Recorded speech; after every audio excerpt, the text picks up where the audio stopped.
Road cloud. Yeah. Yeah, right? Okay. I think so. Okay. Okay. Yeah. Is it to the cloud or To the computer? cloud. To the cloud. Okay, great. Yeah. So yeah, welcome everybody. This is going to be a course in I put in a triad, existentialism, psychoanalysis, and anti-psychiatry. And what I'm going to try to do is kind of work with the tensions between what was originally called Daseinsanalysis, which was authored by Ludwig Binswanger and Medard Voss, who actually analyzed on the ski slopes Martin Heidegger. Dasein analysis, of course, comes from Heidegger's use of the German term, usually translated as existence, but Dasein, there being, literally, or being there. And he was Binswanger, where we're going to begin with Dream and Existence, and I'll introduce him tonight. Was one of the founding members of this school, if you will. And I'm going to add Karl Jaspers as well, another colleague of Heidegger's in this moment, who was a philosopher and also a very good friend of Hannah Arendt. We're not going to read Jaspers, but feel free to read Reason and Existence. I tried to get a copy PDF of his great study, and this is Karl Jaspers, and I'll put these names on the board, of the study of Van Gogh and Strindberg, which is an excellent case study of artistic creativity, madness, and this kind of borderline between sanity and insanity in the creative process, as both of you know. Van Gogh, basically a man's suicide by society, as Bataille very aptly said. And of course, Strindberg was a total madman. The only person that Nietzsche was actually afraid of, theoretically, etc. The great author of Miss Julie. And if anybody is in a bad marriage or considering marriage, they should read Getting Married. Strindberg had 5 wives. And anyway, very interesting playwright and interesting character back in the day. So Jaspers has this very deep existential study of madness and creativity. I'll try to find it best as I can. The book is now I think about $90. It's one of those rare things. I discovered it in 1976, in the summer of 76, at the Milton Eisenhower Library in Baltimore, at Johns Hopkins Library, when I used to roam the stacks, which used to be a pastime. And I ran across it and read it, and was really floored by it. So if anybody's interested, it's also a comparative study to other madnesses. And I'm beginning to see more and more how much influence both Jaspers and Binswanger have on R.G. Laing. So I should put these names on the board. So we're going to work with that tension. I mean, I've developed a reading list as well. We would move from, I'd say, at least 2 weeks on Dream and Existence, at least 2 weeks, and try to ground ourselves in this other movement than psychoanalysis. As most of you know, Freud writes in 1895 the Project for Scientific Psychology. Freud was primarily a neurologist. That's what he was really interested in. How does the brain work, etc. However, he got, waylaid a little bit off the beaten track when he started to figure out, if you will, the discovery of the unconscious, even though he wasn't the one who was the first to use the term. As Henri Ellenberg and others have pointed out, this was discovered by Freud, but he's associated with it, obviously, as the master thinker of the unconscious and unconscious motivation, drives, etc., and dreams. So the interpretation of dreams, which made him really famous, was 1900. Only Freud, 1900 marked the death of Nietzsche, the birth of dream studies. And also, if you will, 1900 was also, in the phenomenological tradition, logical investigations of Husserl, expression and meaning in particular, in that book, which was seminal to both Heidegger, formal indication and being and time. These were terms that were used, formal intuition, etc., the Wessenschau, how we grasp the essence of things as they're in a process of becoming, as well as the great commentary by Jacques Derrida. If anybody's really interested in understanding Derrida, the best starting place is to read a book called The Voice and Phenomena, literally from the French. It's translated as Speech and Phenomena, which is a study of the sixth chapter of Husserl's logical investigation.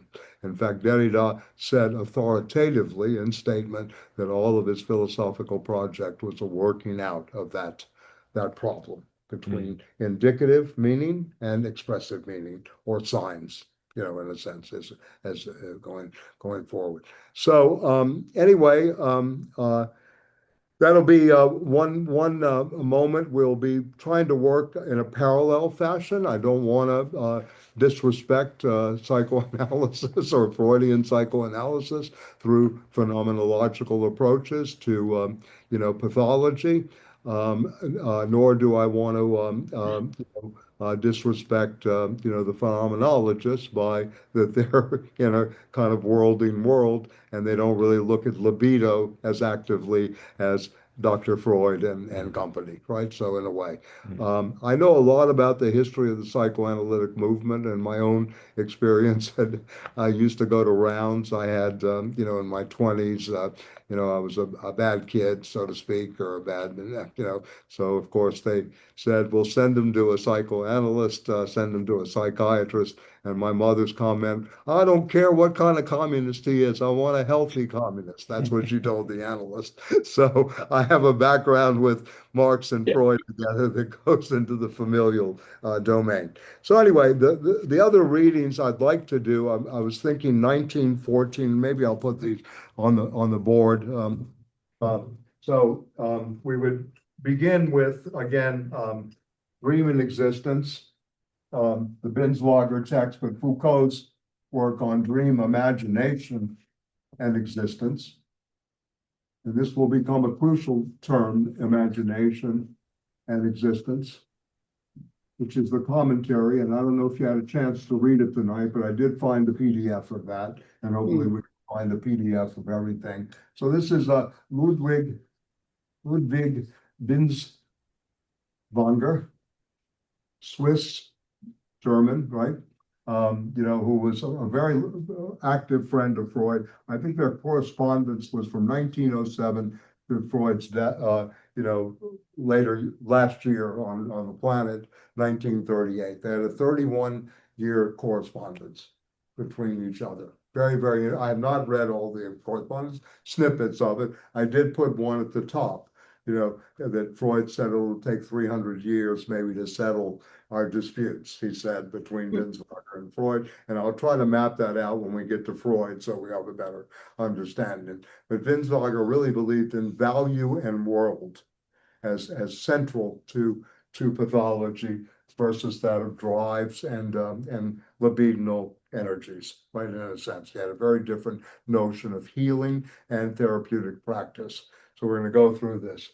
Interestingly enough, Foucault writes his, this is done when Foucault is in, Michel Foucault, this is the name of Foucault's commentary. His is Dream and Existence.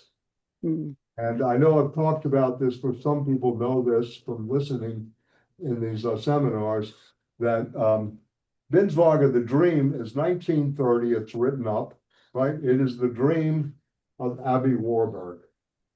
And those of you who don't know who Abby Warburg was, Abby Warburg was the son of a very wealthy German Jewish, Austrian banking family, right?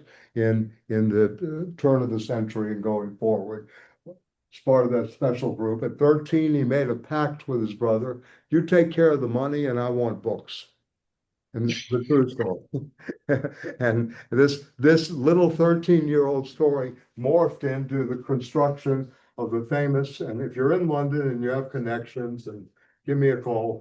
Maybe I can arrange something. I don't know what I got left there. But anyway, the Warburg Institute, which is in Bloomsbury, one of the great libraries of the world, it houses Renaissance manuscripts. They're beyond belief. Manuscripts that you'll never see anywhere else. It's probably one of the most valuable collections of books in any one place in the world. So he did get his wish. The Dream and Existence, going back to Warburg was put in a sanitarium, right? He was had to go because he was having psychosis. He had many psychosis, and dreams that anticipated swastikas and serpents together. And it was flipping him out totally. So he was put in the institution, in the mental institution, where Binswanger took care of things. And the name, and my apologies, I always thought it was Davos. I liked Thomas Mann's Magic Mountain, which I brought tonight to maybe refer to. But it was his place was called the Cruz. Yeah, it was in Switzerland on Lake Constance. I think it's Cruz, if I'm not mistaken. Kreuzlinger Sanitarium. And that's where Warburg was. He spent a long time there, and he wrote a paper to get out. He had to write, basically, the legend was he wrote his whole dissertation, but he wrote the crux of the dissertation, and that was the condition to leave the hospital. Can you imagine going to a psychiatric institution today, and the condition is you have to write a full-fledged formal essay that is going to be judged by some of the best people around? It might not be a bad idea, huh? Then everybody starts going to the institutions, huh? We can reconstitute this. Yeah, yeah. So, yeah, the serpent ritual was the name of the piece, the serpent ritual, and it's yeah, it's been taken up many times by people, and I'll bring next week. I forgot to bring it today. I've had too much of a heavy load, but I'll bring next week Warburg's work on the Pueblo Indians. He was one of the founders, if you will, of the cultural anthropological studies known as Kulturwissenschaft, and Beryl will know this, right?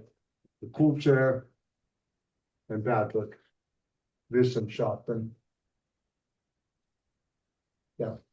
I didn't like Alex Karp. I can write in German. Yeah. Anyway, the cultural studies of the cultural sciences. And he was one of the founding members of this, in a sense. And you have to remember the Frankfurt School is working simultaneously when this is happening. It's being formed by Felix Wild in Frankfurt, Germany. So you have this going on in Switzerland and Kreuzlinger near Lake Constance, the sanitarium where Abbie Warburg was. Of course, this is all post pre-1933, and the formation of the cultural sciences, etc. So he was very well known, Warburg, in a way. I think most of you know, I hope you know, Ernst Cassirer, the great philosopher who wrote the theory of symbolic forms, really worth reading for people in the arts, especially for an aesthetic theory. And he also wrote a book on knowledge, the problem of knowledge, a great thinker. And as you remember, during the Heidegger classes, one of the splits that happened was between Cassirer's Kantianism and that of Heidegger's Kantianism at Davos. And this actually enhanced Heidegger's career because Heidegger was able to basically work off the abyssal plane and Cassirer wasn't. Cassirer had too much reason. It's really interesting. Yeah, that Heidegger was mad enough to really face the thing in itself, if you will, if you want to, in the discussions. It's a very interesting moment. If you're interested, there's a lot, again, very interesting commentary on this moment at Davos. This was at Davos, the 1929. So a year before Binswanger publishes this stuff. So this is all going on. Again, to go back to this, I want to put up Karl Jaspers, who was also a friend. And can you see okay? It's okay on the board? No, Yeah, I have to move it. Where? Done in the middle? The middle? Yeah. you're good. Go ahead. Yeah. Yeah, all good. Karl Jaspers, right? Wrote a great book. Was also a doctor, general psychopathology. Very important to know. And like I said, the case of August Strindberg and Van Gogh.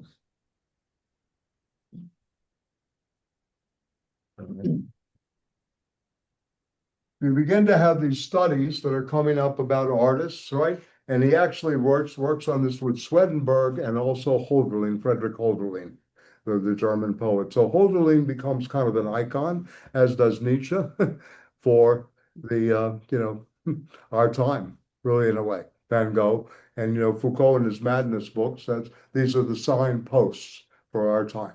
in a way. So for me, again, this is a question of time. Also, I want to go, yeah, the questions? No, I just didn't realize that Jaspers wrote He was a psychopathology. doctor. Yeah, Yeah, he was a professional psychiatrist it's interesting. on top of being a philosopher. Mm. Yeah, yeah. Mm. And he wrote a very interesting book called Reason and Existence. Most of you that have read Being in Time know there's no category of Vernunften, of reason, in the book. Mm. Heidegger has no category for reason in his philosophy, and in some way. Very interesting. And that he writes a book called Reason and Existence. Right? A very, very interesting Jaspers. They broke, by the way. Junger and Heidegger stayed friends, Marcuse until 48. That's another long story, a long narrative. Okay, I want to just frame this again because I think sometimes going back, into the past. So, Josh, you want to push it again? Yeah, sure. Yeah, you're good. You're good. We can go back in time. I think I mapped this out. I think Ulysses, if I'm not mistaken, was 1912. You begin to see the breakdown among these people. Let me just give you another thing because I'm really trying to set up this 1930 piece and then Foucault's rethinking of it. So 1912 to 1929 is the period, in my opinion, the makers of the modern consciousness, if you will, the makers of the modern mind, in a sense, through fiction. We have art historians here and art, theorists. But anyway, so Ulysses is 1912, right? Proust, of course, follows this. The Magic Mountain, 1924, which I brought, which I think is very appropriate for this class if we have the time. I've already gone back to the crucial chapters of Thomas Mann. And this ends, if you will, 1929 with the great experiments in time of the sound and the fury, if any of you read Faulkner. Mm. All of these are seminal works that you need to read to understand the 20th and I think even the 21st century. The use of stream of consciousness, the Bergsonian moment in Joyce, as well as other moments. Certainly, psychoanalysis, Faulkner, in terms of the sound and the fury, the first 50 pages of the sound and the fury is told through the minds of an idiot. Life is a tale full of sound and the fury from Shakespeare. That's where the title comes from. Yeah, so all going on. Mann's Magic Mountain, which in my opinion is the epic novel of early ideas in the early part of the 20th century. Do you know the Magic Mountain, any of you? This was in Davos Dorf, right? This was the sanitarium there. And it's the story of an ordinary guy, an engineer who had to go visit his cousin who was suffering from tuberculosis at that time, one of the major diseases, right? So he goes to the sanatorium. He plans to spend 3 weeks. He's an engineer. He ends up spending 7 years.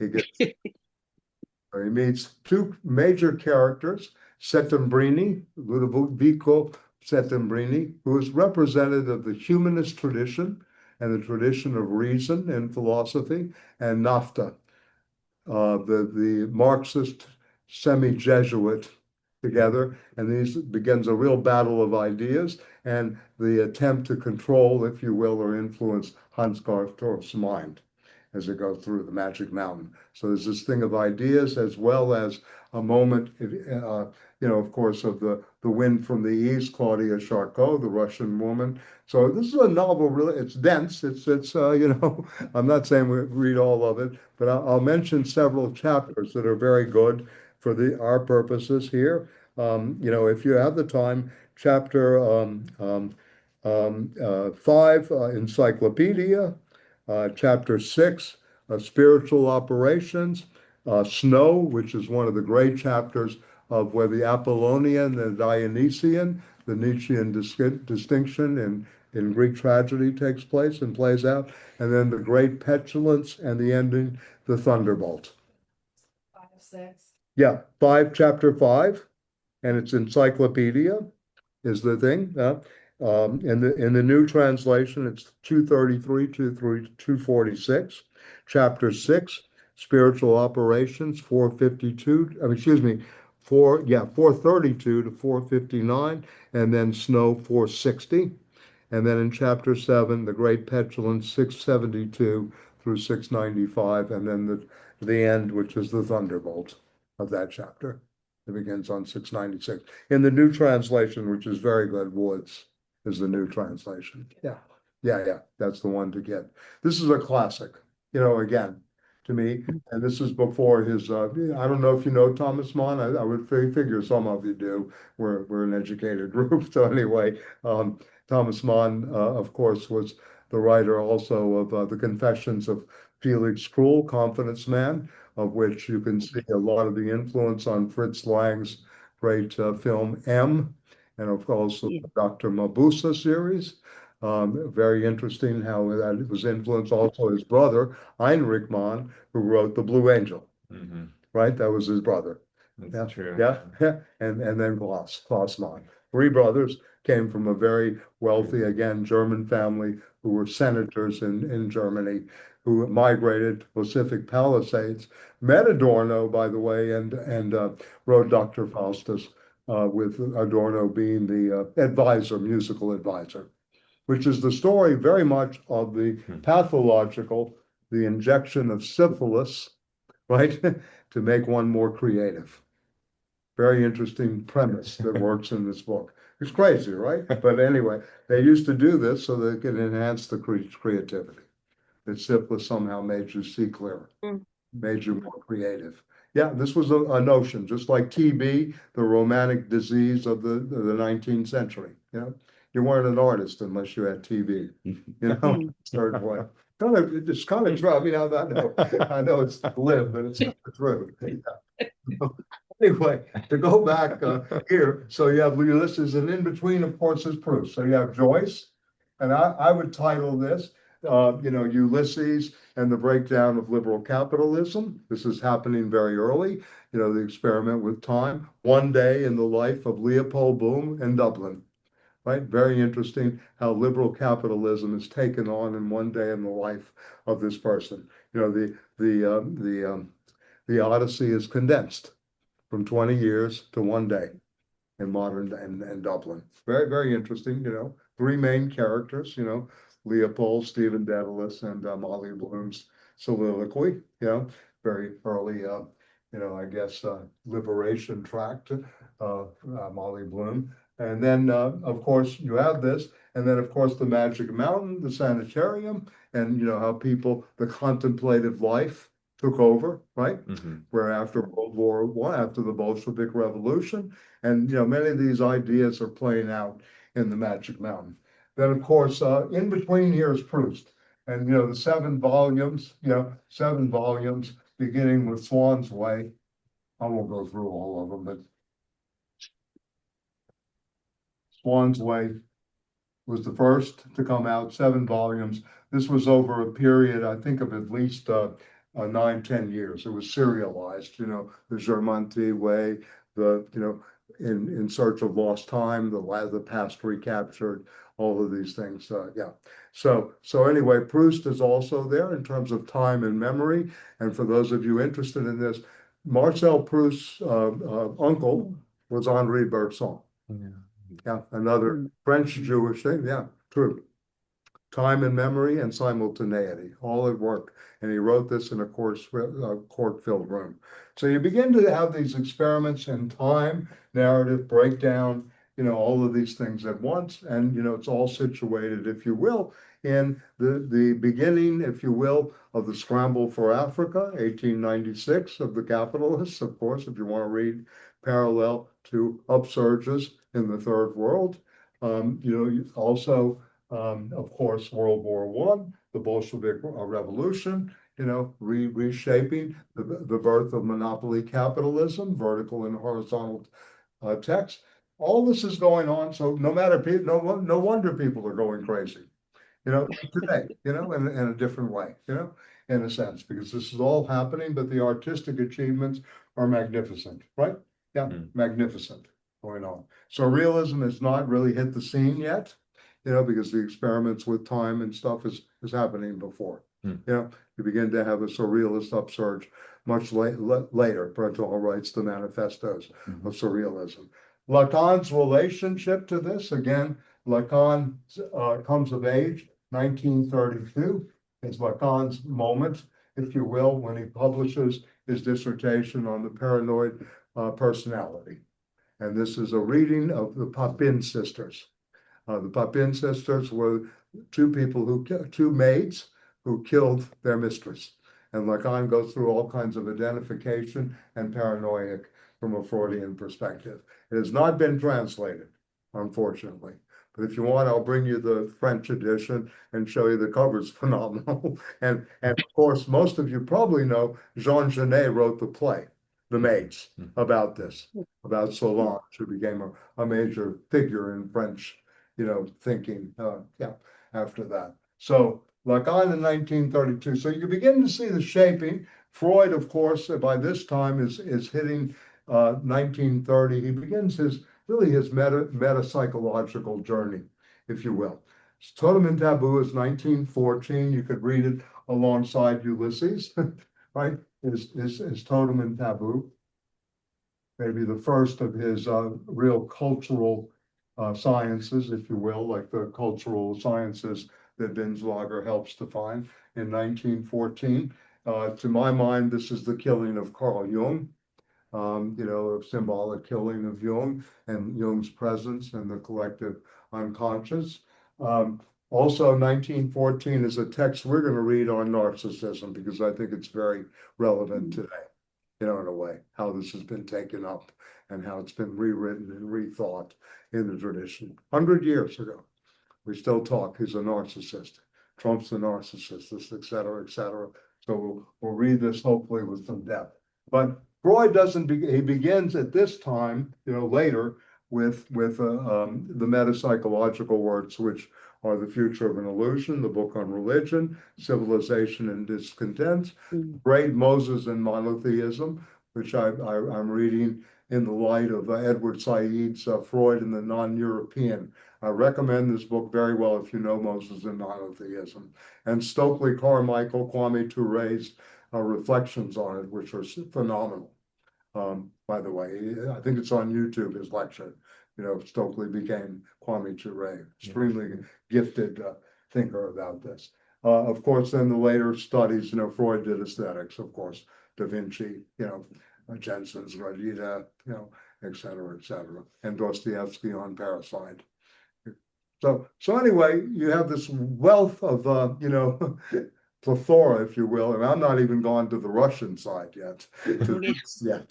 We're all in the West here. So, to let you know. So my intention is to, again, give as much of the approach would be, a kind of historical, hermeneutical, interpretive approach to all of this, the reading of text, the problematization of concepts, how this works, what is a dream, what does existentialism mean as a moment.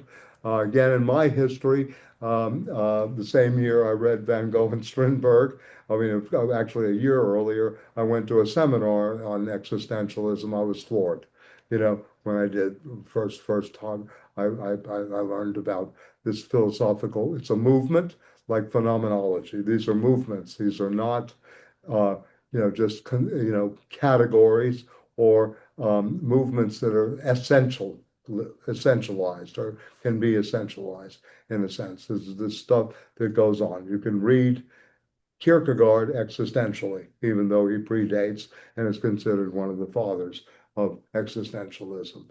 And we can certainly go back to that, in terms of this thin line that Foucault is very interested in, by the way, the Histoire de Folie, right? The history of madness.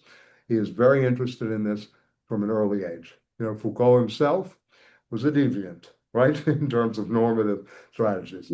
He got even with the system, to say the least, how he was diagnosed early on, as a schizophrenic, as, yeah. So, some questions? Yeah. Is that you, Jeremy? No, you made it. No, it's a sign. Okay, good. Okay. So anyway, again, to retain here just to let you know that Jaspers was doing the same thing that Binswanger was doing, but it was only theoretical. He was not in the clinic.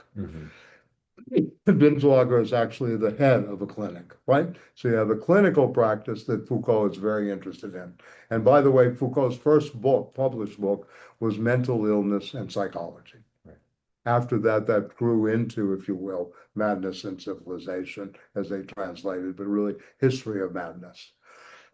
And then, of course, most of you know Discipline and Punish, the lectures. Foucault had a fascination, the abnormal, psychiatric power. So we'll go full circle the anti-psychiatry movement, of which Foucault was very much a part of, with Laing, with the Tavistock crowd, and with the people from Italy, Franco Basaglia, alongside Félix Guattari, who, was, to me, one of the seminal figures, later on. So again, we're going to, hopefully this helps just set the table a little bit historically where we were. And please feel free to add anything that I'm leaving out that's being excluded here. This is just to give, a backdrop to the scene, et cetera. I like making movies. So, in a sense, in ideas, and the idea here is to try to set up the epic narrative first and then move forward to, the conceptual and, detailed textual work. So I don't know, how many of you had a chance to look at it, the text itself? Yeah, good. Yeah, okay, great. And you got the PDF, right? Yeah. Okay, good. Yeah. Okay. Well, I thought we'd start with the Foucault. Josh has the Queen of Clubs here. That's a good dream card. Yeah. Okay. So again, you can certainly read the translators of forward. Forrest Williams was very smart. He was a Sartrean. And let me just say about the map of the course too. After we do Foucault, and I thought what we would do, we would read. I reread the section on freedom and being and nothingness. And we'll look at existentialism as a movement.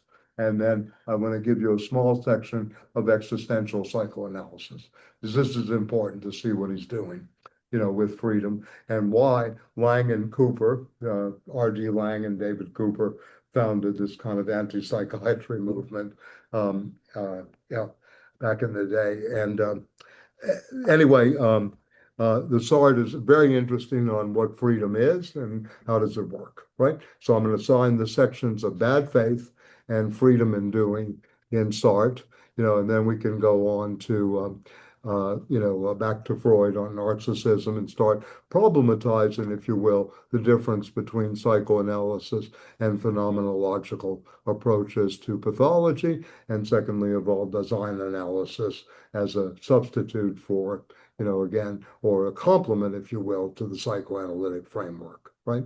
And there's a lot of debate about this that started it started much earlier than Sartre, but Sartre was the first to bring this up in terms of drives and instincts that he wanted to bring in the category of freedom and choice and this. And we can talk about this, and the paradoxes and contradictions that are elicited. And after that, I would like to certainly go forward to Lacan. I thought we would read the other side of psychoanalysis, sections from that. That's Lacan's review, if you will, of approximately 15 years of clinical work he was doing, where he came out with a great saying, "You're looking for a master, Marx and Freud." And he said, "You're looking in the wrong place." So anyway, that's a question of the thing. What? I'm sorry. In response to the protest of '68, right? Yes, it was. It was in the protest. You would go out with the students. You're looking for a master. Yeah, you're not going to get one. You can't have a master that synthesizes Marx and Freud. And we're doing in Cossos. Joshua will be there. On the thing we do. We're going to do a thing on Marxism and psychoanalysis. But somehow the twain don't meet. We have to think about where there is maybe a stop that's okay, but ultimately, very hard, to bring these two together in a synthetic fashion. Marcuse tried, Michael Schneider tried, many people tried, but I think it's been a failed experiment. And I think one of the people that is most honest about this is Bernard Stiegler. I want to read him carefully in this regard. So okay. And Patrick can actually talk about Lorenzer as we go forward as part of the movement that was around the Marx Freud in Germany. Not really actively. No. Patrick is going to give me Jeremy, are you here still? He's going to give me a paper for situations that we're going to work on. So yeah, Michael, I just wanted to tell everyone I can make people a PDF of the Jaspers on Van Gogh and Strindberg. well, now we're talking, Jeremy. Thank you for. Yeah, I got that book, so I'll hook you guys up. I got you. Yeah. Okay. Yeah. Okay. Great. All right. Yeah. Hi guys. Thank you. Okay. Thank you. Good. I'm still here. I just don't want to disturb you with the car noise. Bye. No, it's okay. Thank you. Okay. Are you in your car? Yeah. Oh, okay. Okay. All right. I'm Yeah, in regard to what Jeremy said, Anna's archive is up again, and that has a lot of stuff that's available. I don't know if people know about Anna's archive. You should Google that. It's archive. Yeah. No, I know about it. Yeah. Okay. Yeah. Right. Anyway, Yeah. Una's very good at this too, and Wouldn't you be without the gray background so it doesn't kill your printer ink? Fantastic. Great. Okay. So yeah, we'll look at the other side of psychoanalysis parts. We won't read the whole seminar. It was 16 weeks of high-powered section by section, but I'll try to figure out some crucial things for our day. And then I want to go on again to the anti-Oedipus sections of that of Deleuze and Guattari, that conversation. I have a couple of the papers of the anti-Oedipus papers and the regimes of madness of Guattari that maybe we can use and share in that regard. And then I wanted to, problematize around that, and then the anti-psychiatry movement, and to come kind of full circle to people in the United States who made very good use of a kind of eclectic moment of Freudian psychoanalysis and existential psychoanalysis. One being Irvin Yalom, who wrote a book called Existential Psychotherapy, which I think he just passed away. He was in California. He wrote a very good novel on Nietzsche, When Nietzsche Weeps. He also wrote a novel on Spinoza. Very talented man, probably the leading person on group psychotherapy in the United States.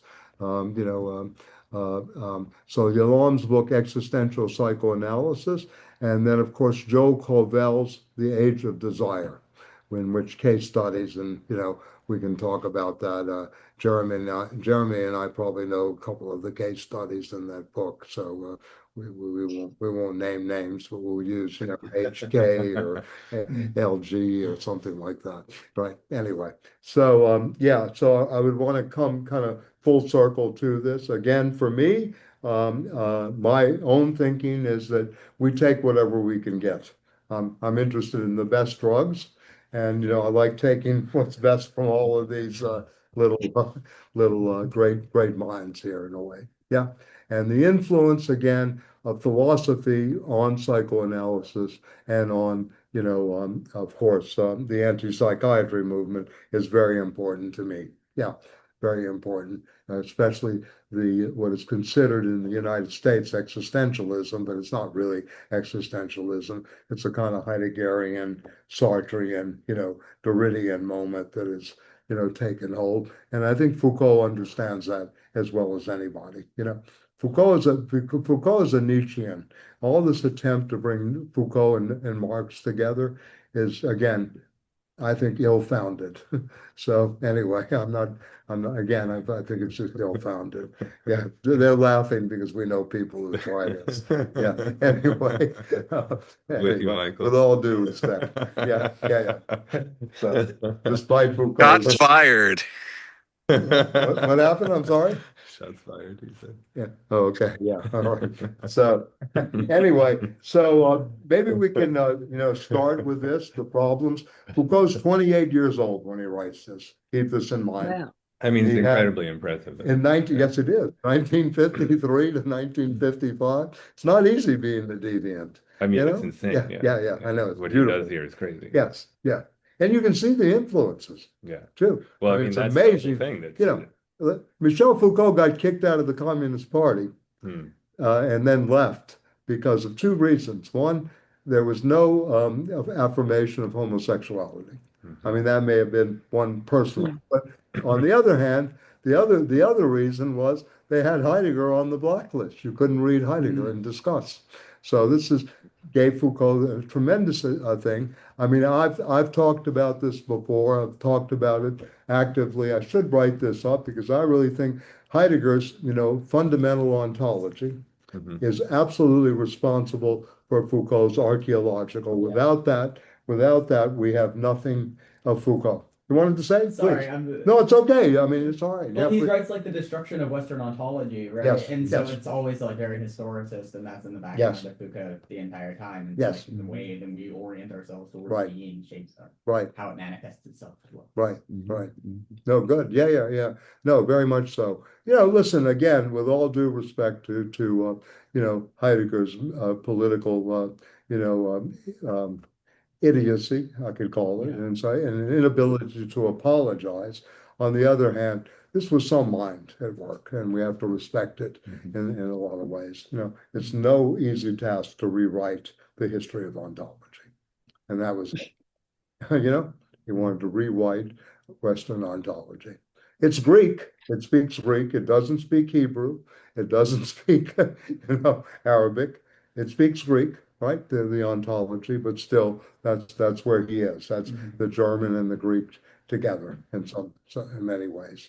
So very, very important. Just speaking, I know I haven't done much here, and in the Soviet Union, there were two major works that criticized Freud. One was by a man named Voloshinov, who is the code name for Mikhail Bakhtin. Oh, right. Yeah. Yeah. And the book is called Freudianism. Freudianism.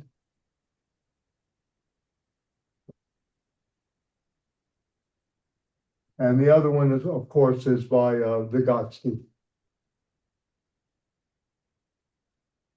Also on Freud and Freudianism. So you have two major things, people, Voloshinov and Vygotsky, Lev Vygotsky, who both criticize Freud and the system, etc. And this is taken up very actively in the Italian sector by a Communist Party member named Sebastiano Timparano, who was an excellent philologist, very smart. He wrote a book called The Freudian Slip, which is worth reading, about Freud in front of Botticelli and where this all came from, this fear of death and the fear of the father, et cetera, et cetera. So it's kind of an interesting play. So anyway, but this again, and we can talk about the Wolfman was a white Russian, the case study. He was a white Russian, Freud's great case study. I've said this before. You can read the Freud's case studies on one hand, right? You have, basically the little finger is little Hans, right? Then you have the hysteric, right? And of course the rat man, and in the middle is the judge, and the thumb is Dora. So you have to think judgment and hysteria together. This is really what's going on, bounded by Ratman and and Little Hans. The beginning of the transference, if you will, was Little Hans. Yeah, which is kind of interesting. So if you can think this circle between the hysteric and the judge, Judge Schraber, you're beginning to think, I think, with Freud in terms of what the unconscious is. It's a very radical concept, and it's used, of course. What we're living through today, and I really like Jameson on this, is the political unconscious. No question about it. This is so real to me, etc. And I would like us to go into the politics of psychoanalysis too. Very, very much so. Yeah, as well. Yeah, and I can recommend a book on Lacan's politics of Sherry Turkle, Psychoanalytic Politics, written. She was there in 1968. Yeah. They used to talk about Lacan in the supermarket. She's a professor at MIT, by the way, today, I think. in the Turkle, Turkle. Yeah, yeah. I can write all this. I mean, I'm sorry, I associate very quickly. My apologies right away in terms of the references, but I can do it. Okay, no problem. Okay, so Josh, you want to start your Oh, no, I mean, overwhelmingness I here just of thought how that good I it was, was? I was Yeah. impressed that Yeah. it charted. So I mean, I read all the forewords too. Yes, For okay, both of them. yeah. So I was just impressed about Foucault's relationship to existentialism, to Husserl in particular. Yes. Um, Yeah, I should put his name on the board for yeah. people that don't know. Sorry. Because it's not typically how I think about Foucault, actually, and the relationship to Heidegger too. It seems to be downplayed now, in a certain sense, It was massive. yeah, and in this book, at least in this little introduction, it really foregrounds it. Like it's indisputable in a sense. Well, this is the early structuralist Foucault, which is Yeah. much more like Heideggerian. Yeah. The later Foucault is supposed to be a post-structuralist where he breaks with the Heideggerian influence. But if you read like The Birth of the Clinic, Right. that's also very Heideggerian. It's obsessed with death and being and stuff. Yeah. And so I was just pleased to sort of like find a map of that. That's all. Yeah. Yes, no, right. No, I'm right. No, I'm glad. Yeah. I mean, this is, he was really the father of transcendental phenomenology. Phenomenology has a kind of a multiple level of meanings. To the Hegelian, it's the study of the Geist, of the community, etc., and the great book. It's a phenomenological approach that tries to break down appearance and essence and is dialectical in doing so. You want to say? I mean, you're a Hegelian, right? Yeah, I thought you said you read Hegel. Well, I have, but I just wanted to point out the maxim that's quoted in this text that I think is interesting. To the things themselves. Yes. Which is kind of like Hegel's critique of Kant, right? In a certain respect, where you can just kind of touch straight to the noumena, except like Husserl is doing it, or like Heidegger is doing it in this kind of quasi-irrationalist way, where he just insists that. It's so primordial. You can just get to the nature of the things in themselves without thinking about it too much. And it kind of like irritates me because, Hegel is very much a rationalist. You read it, it's all like this development of a concept out of itself necessarily. Right. Heidegger is just like, we can go to the things themselves without worrying about it too much. So you can have like access to this realm that exists beyond subjective perception without worrying about it too much. I don't even get it. It bugs me. Okay, I mean, you bring up some interesting things.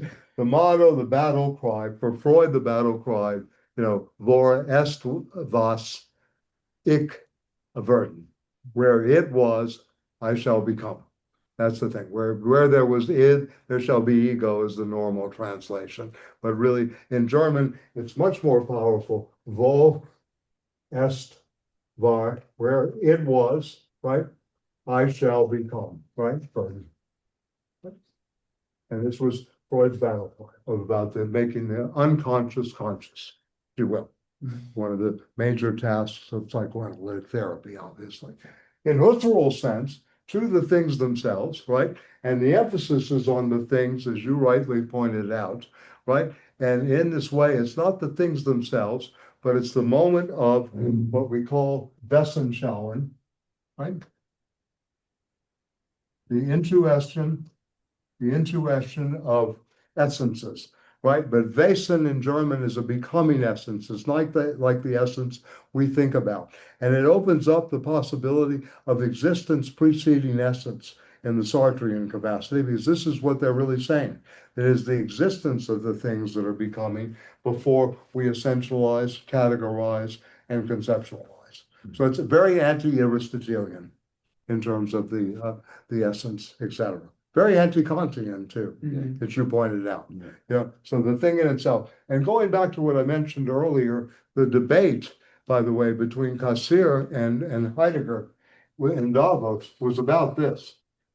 And Heidegger had no problem staring the phenomena and the new Emil-Rend in the face, whereas it seemed like reason held Cassirer back in some ways. Yeah. It's a long story. This is, again, in German. Heidegger knew the Abgrund, the abyssal plane, very well. Yeah, he knew the Abgrund. Yeah, if you know the ground problems of phenomenology, Josh read that. Remember, we read that before we read Being in Time. Yeah, we did. The basic problems of phenomenology, the Grund problems. It's the ground problems. How do you ground something? He also wrote the ground problems of reason. It's not like he put reason in his philosophy, but he's talked about on the essence of reasons. He also wrote on the principle of sufficient reason in Leibniz, too, where we get a lot of this, AI from, in a sense, right? It's very, very interesting what he's doing here in a way, in a sense. So yes, the Kantian thing in itself, the noema and phenomenal world, is collapsed by Hegel, right, into one, right, in a sense. And in Husserl's, instead of collapsing it, he uses this intuiting of essence, which is a very active moment, right, through reduction, through the reduction of the natural standpoint that we see differently, a new way of seeing, in order to get to these things themselves, right here, and the themselves. This is really the thing, right? So, you have a whole new category, if you will, of subjectivity, right here. Lukács also does this in the first chapter of reification. As you know, reification is being thingified, objectified, the philosophy of as if. And Lukács goes through this very actively in the first chapter, reification and the class consciousness of the proletariat. So this has something to do. Remember, this philosophy is about consciousness, right? Not the unconscious, right? It's about a consciousness of, this word very crucial, consciousness of the objects in the world, and being able to see differently in terms of levels of multiple determinations and multiple perspectives all at once, right? Yeah. So Tagorian's still here. So I missed that consciousness in your name, that it had to refer to a constellation. Anyway, sorry. Stellung is a great German word, by the way, which means the constellation.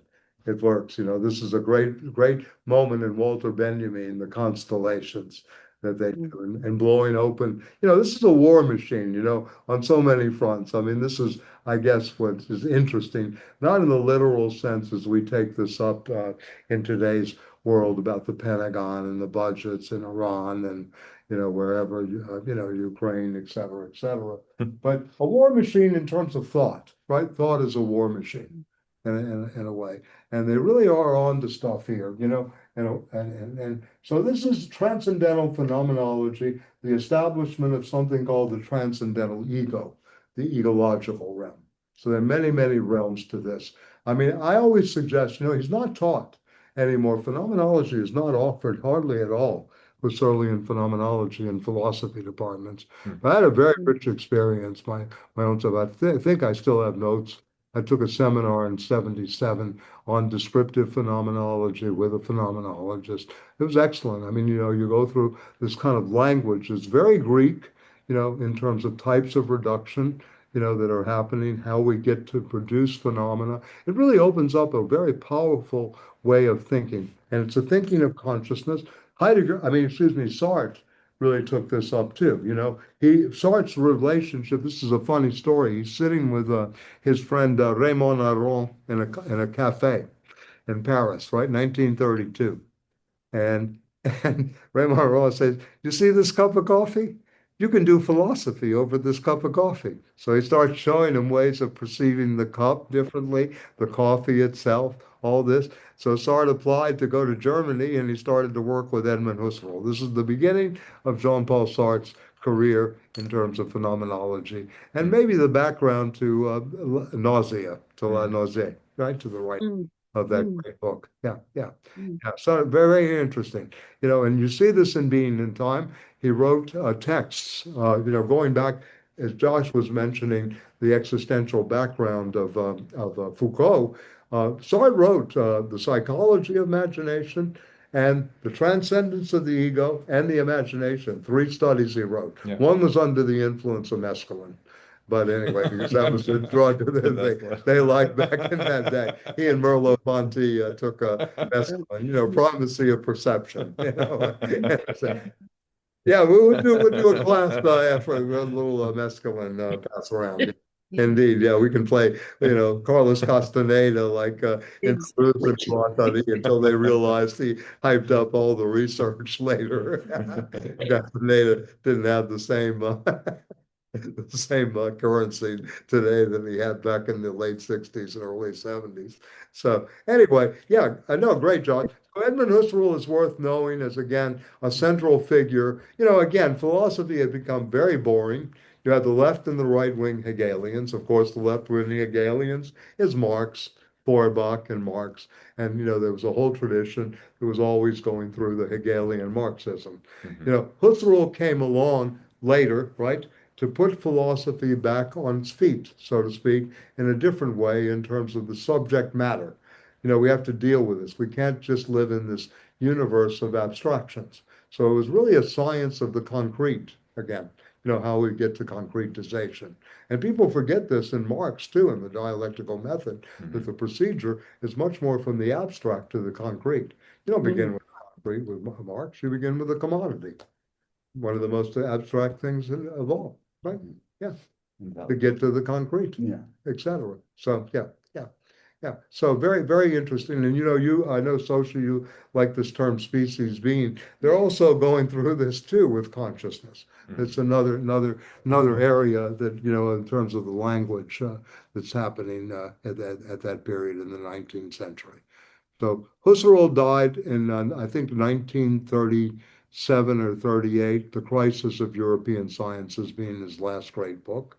If you're going to read, a good introduction would be, in my opinion, Phenomenology as a rigorous science, unless you want to, you have another one. And the idea of phenomenology, too, is a great starting point to see him. Tremendously influential on Heidegger, even though Heidegger shut the door on him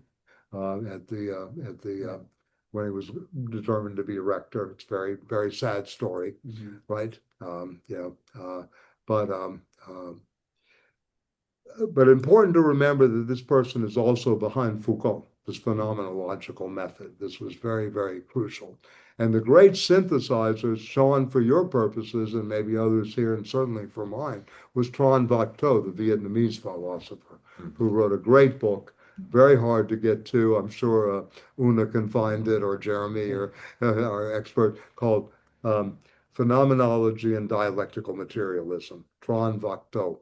Was extremely influential and good friends with Althusser, Sartre, Merleau-Ponty, and others. He was a philosopher trained in France, went back to Vietnam in agriculture. He was scapegoated later, but this was a great study of the phenomenological tradition, and according to Tran Vác Tô, its limitations. If people are interested in this kind of Marxian approach, to this as well. And Marcuse wrote Heideggerian Marxism, right?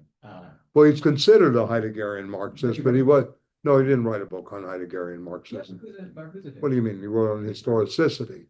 He wrote a book called Heideggerian Marxism, and he didn't publish it during the war because Heidegger's anti-Semitism became a matter of public record. And after the war, he ended up publishing Heideggerian Marxism. You sure? How are you gonna get it?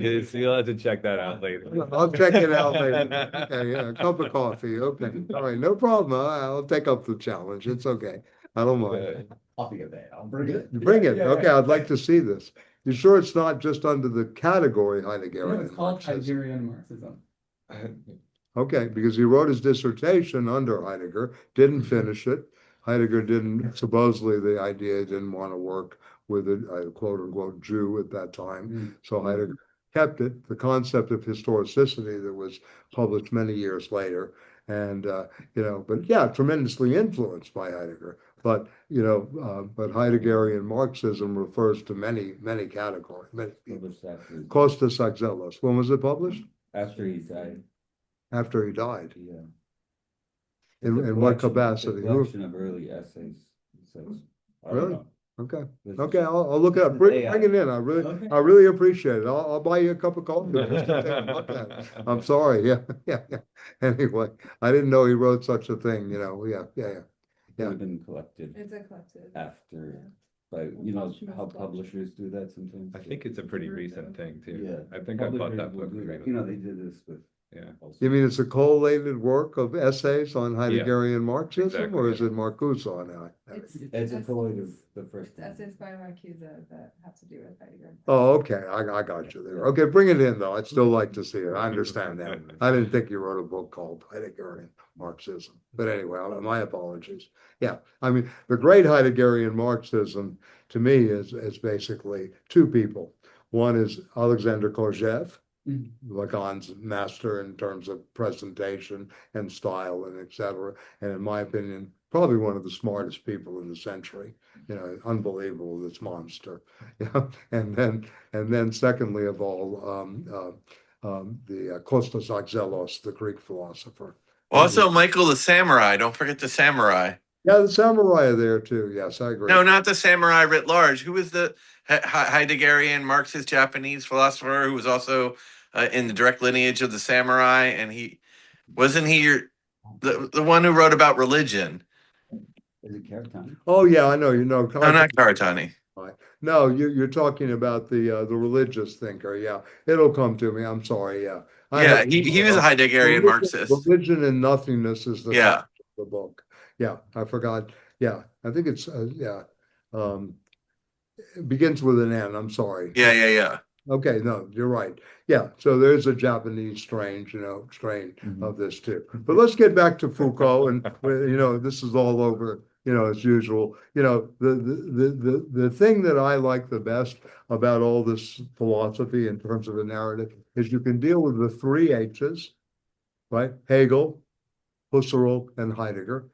And then you can deal with what's called the masters of suspicion, Marx, Freud, and Nietzsche, right? And if you can read that way, understand the systematization that is going on in Heidegger and being in time through Husserl's systems of transcendental phenomenology, if you will, right? As well as, of course, Hegel's, dialectical system, beginning with the lesser logic all the way to the greater logic at the end, with many bystops passing through the phenomenology of spirit, etc. And read into that the subversions that are going on by Marx in a good way, Freud in a sense, right? And I've done this in terms of a kind of ontology in a way. If we read History of Being, and I'm not so sure I want to do this all the time, but if we read an ontology as a history of being, we could see three regional ontologies happening in the 19th century. You have Freud, being as desire, right? You have Nietzsche, being as power, right? And you have Marx, being as labor. So instead of Foucault's triad of labor, life, and language that he discusses in the structuralist periods of words and things, we have, basically another one, power, desire, right? And labor, power, and desire. Yeah, of the three masters of suspicion. And to think that the ontology of labor, as our friend Bruno Goulig does in some ways, Tony Negre in a certain way could be put into that category. Of course, power, Foucault has really taken this up in terms of power, knowledge, etc. And desire, Lacan after Freud. Yeah. So you can begin to, see some kind of generic outline, if you will. That's all. Yeah. So, yeah. So anyway, I want to go to the text for a little while. I won't keep you too much past 9 o'clock tonight. I know it's only the opening we covered. Any questions or any thoughts from the audience? Conflictual positions or whatever. I can't see people that well. I'm sorry. I'm kind of blinded by the overhead here. Right? Yeah. Anybody? You can use that little hand raise. I can see that little, infantile way of doing it on Zoom, right? Yeah. You can put emojis, if you want instead. Yeah. All right. Okay, well, let's go to this then. Josh, you have a passage you want to look at? I mean, it's very interesting. It is not its history, which we will try to decipher here on the first page. Okay. Foucault's always very good. We will try to situate. Again, I like this term very much, to situate existential analysis, within the development of contemporary reflection on man, and try to show by observing the inflection of phenomenology. Just first page, page 31, towards anthropology, what foundations have been proposed for concrete reflection on man? What is man? Kant's one of Kant's central terms, one of Heidegger's, great moments in the introduction to metaphysics. Here, these introductory remarks have only one purpose. That is to present a form of analysis which does not aim at being a philosophy, right? And whose end is not to be a psychology, a form of analysis which is fundamental in relation to all concrete, objective, and experimental knowledge, a form of analysis, finally, whose principle and method are determined from the start solely by the absolute privilege of their object, man, or rather the being of man, Menschein. Okay, so it's interesting. Foucault is dismantling a lot in this first paragraph, the young 28 Michel Foucault. Yeah, okay.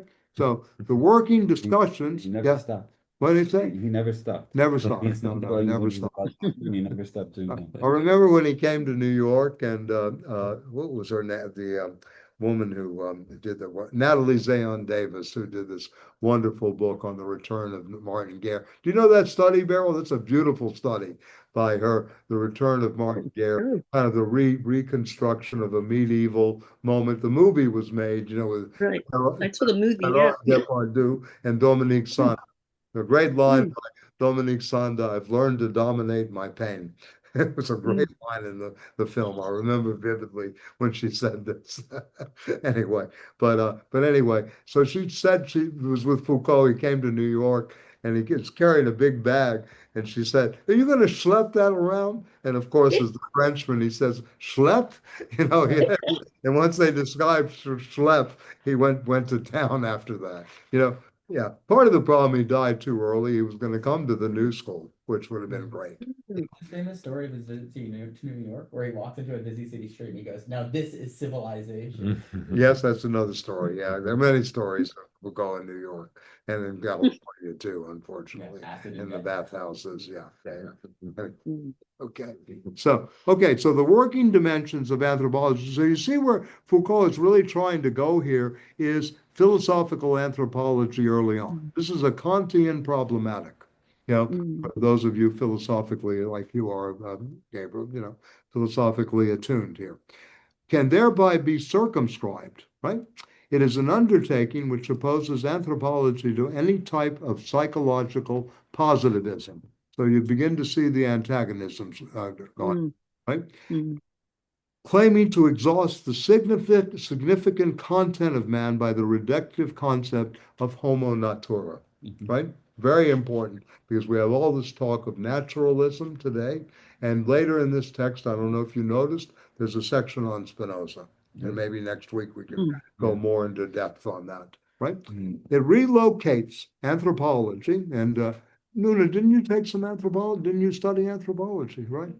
Yeah. It relocates anthropology within the context of an ontological reflection whose major theme is presence to being, existence, and Dasein. Obviously, the Heideggerian influence here. Granted, an anthropology of this sort can validate itself only by showing how an analysis of human being can be articulated upon an analytic of existence. So this is a crucial part. Those of you that we did Being in Time, here, we did a long section on the existential analytic, a crucial set of passages in Being in Time. As a problematic of foundations, it must define in the latter the conditions, possibility of the former, the conditions of possibility of the former. As a problem of justification, it must set out the appropriate dimensions and the autonomous meaning of anthropology. Let us say provisionally that human being is nothing but the actual and concrete content which ontology analyzes as the transcendental structure of Dasein, of presence to the world. Thus, the basic opposition, or this basic opposition, to any science of human facts of the order of positive. And you know, positivism deals with facts. That's all they want to hear, only the facts. You know how we go through this nonsense language, fact check, right? That's positivism, right? In a sense. Yeah, yeah. So like I said, go right ahead, fact check, no truck with that at all. And naturalist reflection does not refer anthropology to an a priori form of philosophical speculation. The theme of inquiry is the human fact, quote unquote, if one understands by fact, not some objective sector of a natural universe, but the real content of an existence which is living itself and experiencing itself, which recognizes itself or loses itself in a world which is once the plenitude of its own project and the element of the situation. It's very interesting, right? In many ways. Yeah, very, yeah. Anthropology may thus call itself a science of facts by developing in rigorous fashion the existential content of presence to the world. To reject such an inquiry, one can define it either as science or speculation because it neither looks like positive knowledge nor provides the content of an a priori knowing, a cognition, right? Is to ignore the basic meaning of the project. Okay, I'm going to stop here just for a second because I'd like to bring Dean and any other people that are, not. Foucault is really trying to establish here a new kind of methodology. So he's reviewing methodologies, forms of inquiry. That's what he's really trying to do here. He's taking on many things that are dominant in 1950s post-World War II France, positivism of Comte, and the positivism that's rampant, that only deals with the science of fact, right? And he's doing so through a detour back to Heidegger's Dasein, which literally, again, is being there and existence. He's trying this detour to go back. He's also relying heavily on Kantian language to ask the question of anthropos, the question of man, once again. What is man, right? What does this mean, right? And how the method determines the object. And how the method itself determines the object, which is very, very well put. Yes, right. Yeah. So method, which is a path, right?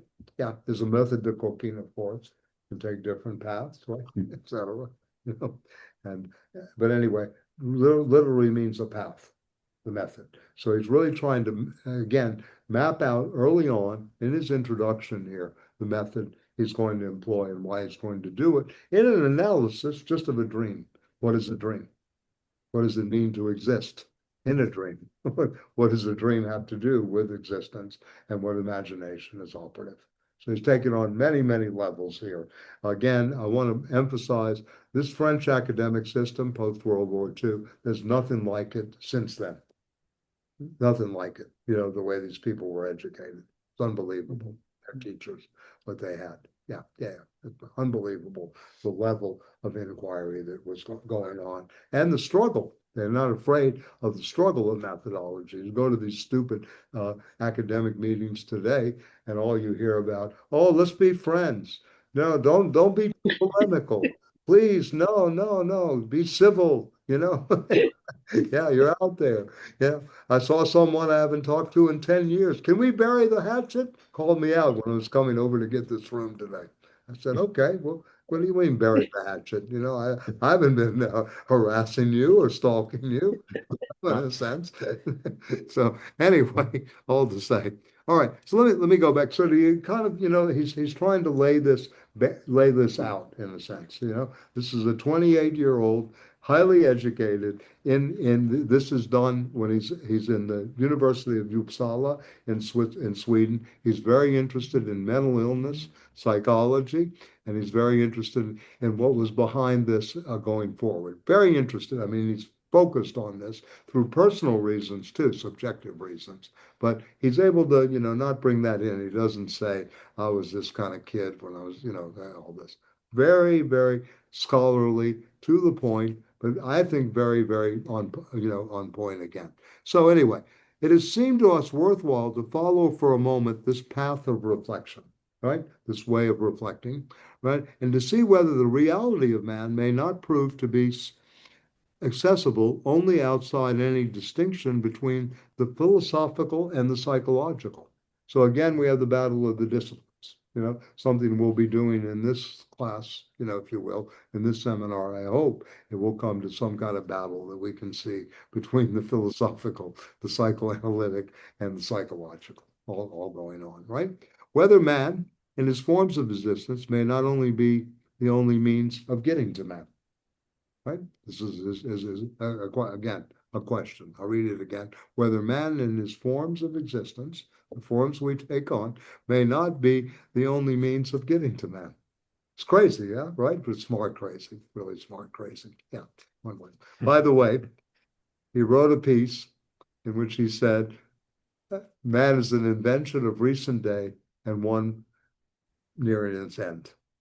And Derrida wrote a piece that he gave at the height of the Vietnam War, May of 1968, at the Hilton Hotel in Midtown, called The Ends of Man, where he reflected on the ends of man in the anti-humanism movement. And I'll try to, for those of you that haven't been attending some of these seminars, try to frame that in the humanist, anti-humanist way, and the structuralist Foucault and the post-structuralist Foucault in some ways, yeah, in many ways.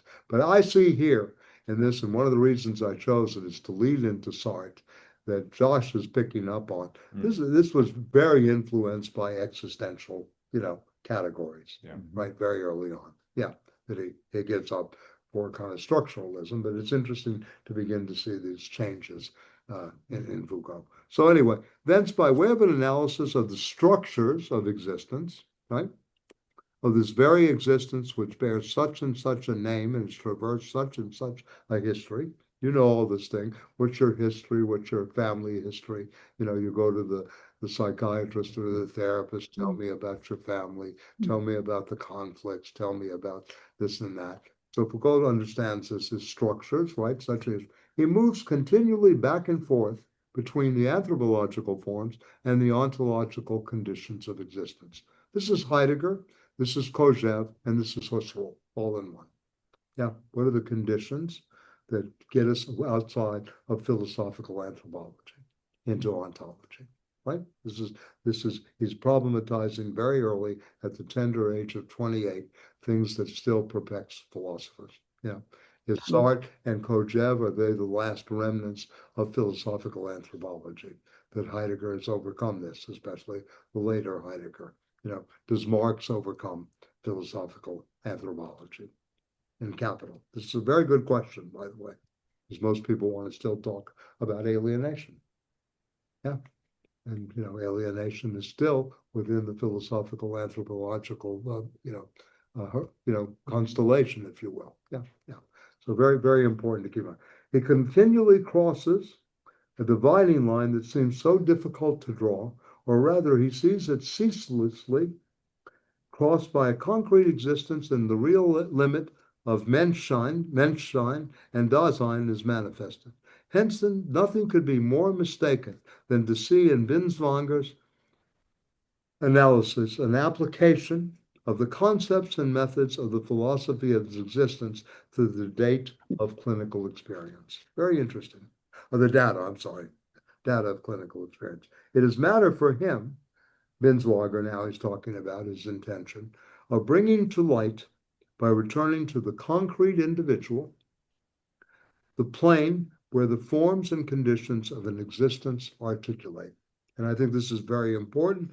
The place, the topology where the forms, if you will, and conditions of existence articulate. Just as anthropology resists any attempt to divide it into philosophy and psychology, so the existential analysis of Binswanger avoids any a priori distinction between ontology and anthropology. Ontology literally is the study of being. It goes back to the Greek word ontos, which is being, right? It goes back to the metaphysics of Aristotle, where he problematized what does it mean to be? What is being? Right? He asked this question. Still hasn't been answered. So that's the whole very long history of the study of being ontology, right? And this is what Heidegger tries to do in Being and Time, is rewrite fundamental ontology, right? And give you new structures to deal with. And why it's still, in my mind, still important to read as a proto-structuralist, by the way. I read him as a proto-structuralist. Yeah. yeah, that the aletheia and that journal of structural lethe is basically a structuralist attempt to look at things. But yeah, we'll talk more about that when we go further. Yeah. So the existential avoids any a priori distinction between ontology.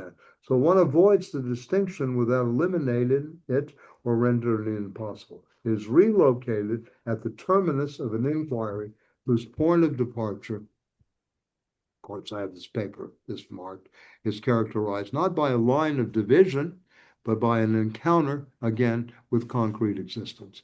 And this is important to me, too, that the theoretical constructs are never used by the existential, phenomenologists. It's always the phenomena, the concrete experience. Whereas it seems like a lot of the Freudian tradition already has a construct that they're going to use. Right? It's very interesting, at least to me. You can think about this.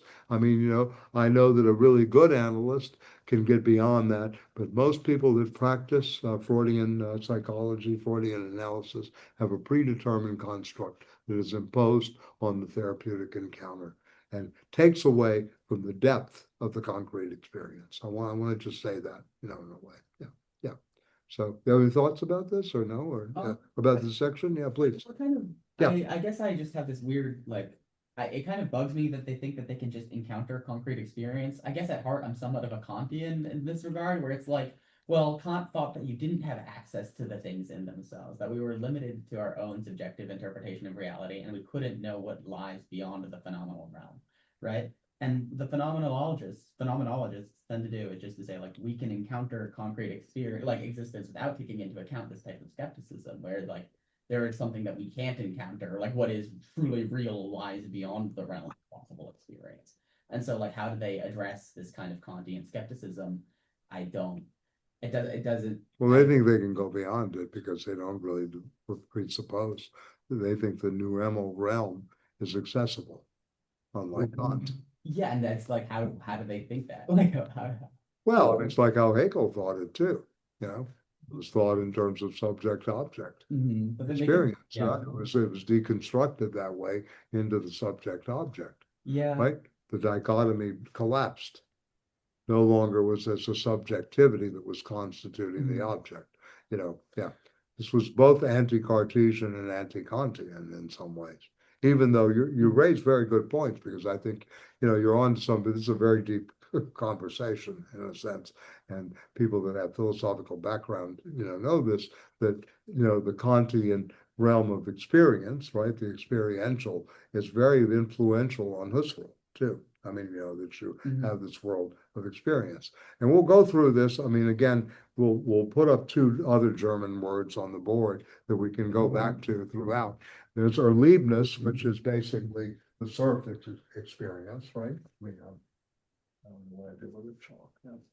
Yeah, it's on the table. Yeah. So, so you have, two types of basic experience. You have Erlebnis, or aliveness, right? And Erfahrung, right? And these are two levels of experience. And most of the experience today is a kind of surface lived experience without judgment. So Husserl wrote a book on, experience and judgment, in which he problematizes Erfahrung is much deeper. You can keep reducing and getting to phenomena to uncover in some ways. So remember, we're also dealing here with the knowledge of Freudian unconscious. This is 1930. Binswanger's in contact for 20 years with Freud. So the unconscious and its motivations and the depth of this psychic, apparatus, if you will, and the writing machine in which it is already being engaged here by Binswanger, right? In a sense. So it's post-Kantian in that regard. Kant had no theory of the unconscious. No, nor did Hegel. Yeah, in some ways. So this is a shift, if you will, that we have to take into account when we read something about, this kind of moment. Now, Heidegger, to best of my knowledge, and Husserl never read Freud. I think I told this story too, and this is a fact, that Franz Brentano's lectures on the manifold senses or meaning of the word being was attended by Husserl and Freud, were in the same class. Mm-hmm. And the joke was that Freud took it to the basement and Husserl took it to the heavens. Mm-hmm. So Freud went underground with it and took it to its, other limits, and Husserl kept trying to build it up into the transcendental. Mhm. So, I mean, this is interesting too. Yeah. So Brentano is very crucial to both phenomenology and studies, Heideggerian studies of Aristotle. So major thinker of the time. Yeah, in a way. Mhm. So again, this goes back to this German intellect, right, in the 19th century and the influence that it had on the formation of so much that we take for granted today, in a way. So I don't know. I mean, concrete experience to him means, again, going through these layers of abstraction until we get further and further deeper, right, in a sense, right? Mhm. And this goes on in the psychoanalytic movement. You have Melanie Klein, who comes into the pre-edible, right? The Freudian for a long time were just edible. You get the birth trauma of a new way in psychoanalysis. You get the interminableness. So these were all things that were being uncovered as process started, right? Mhm. So I don't think they were really stuck in a Kantianism with its attempt to go through, the concrete experience. Freud did not. Freud hated philosophers. Mhm. Despised. Yeah, he really was very much against philosophy. He thought they were paranoid. He thought that, which is true in some ways, but anyway, yeah. Although I think the Lady Madoff protest too much in this case because he's like disavowing philosophy. Of so course, hard well, he that disavowed Nietzsche's whole Yeah. life, yeah. And Schopenhauer, but that's like Yeah, of course. but Nietzsche in particular, Schopenhauer, The for death sure. drive is Yeah. like really. No, it's true. No, it's a good point. Well, the death drive is in the Greeks. It's in Empedocles. Mm-hmm. But Yeah. like the. Yeah, it goes all the way back to the pre-Socratics. Yeah, in a way. The death drive is there. The Greeks were onto this. That's why. Yeah. Okay. So anyway, let me just go further because I think this sets it up, and I think this is what Josh was trying to do. The encounter and no less said the status that is finally to be assigned to the ontological conditions pose problems. But we leave that issue to another time. That's good, Foucault. I like that. Right.